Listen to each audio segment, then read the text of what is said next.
ওমা, বলছি দুপুর তো অনেক হয়ে গেছে, তা বলছি খিদে প্রচন্ড পেয়ে গেছে, তা খেতে দাও। তোমার জন্যই তো ভাত বাচ্ছি, দেখো। ও আচ্ছা, ভাত বাড়ছো? হ্যাঁ দেখো, তোমার জন্য ভাত, গরম গরম আগুন আগুন ভাত, দেখেছো? হাওয়া ধোয়া।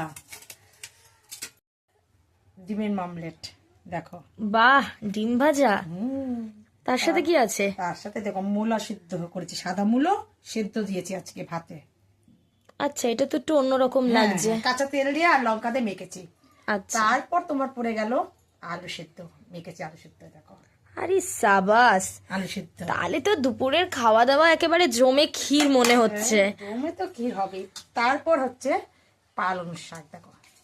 ও, আবার পালং শাকও আছে? হ্যাঁ, এই দেখো পালং শাক, তাহলে তো শীষ পালং। তাহলে তো একেবারে বলেই দিলাম আমি, একদম 100-এ 100, পুরো 10/10, কোনো কথাই হতে পারে এসব না। তো রান্না হয়েছে। হ্যাঁ। লাস্টে তোমার ডাল হয়েছে, দেখো কাঁচা টমেটো আর পাকা টমেটো দিয়ে ডাল করেছি, দেখো কাঁচা ও আচ্ছা, এদিকে ডালও আছে। আর পাকা টমেটো দিয়ে ডাল করেছি।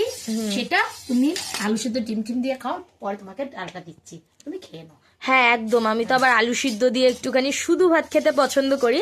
তা ঠিক আছে বন্ধুরা, দেখতেই পাচ্ছেন আজকে রান্না বান্নাগুলো কি দারুণ হয়েছে, বিলকুল 10/10। তা দুপুরবেলা দেখেই জিভ থেকে জল গড়াচ্ছে আমার। তা ঠিক আছে, দুপুরবেলার খাওয়া দাওয়াটা আমি এনজয় করি। তো ভিডিওটা যদি আপনাদের ভালো লেগে থাকে তাহলে অবশ্যই আমাদের সাপোর্ট করুন, এবং ভিডিওটা এখানেই কাট করছি, টাটা।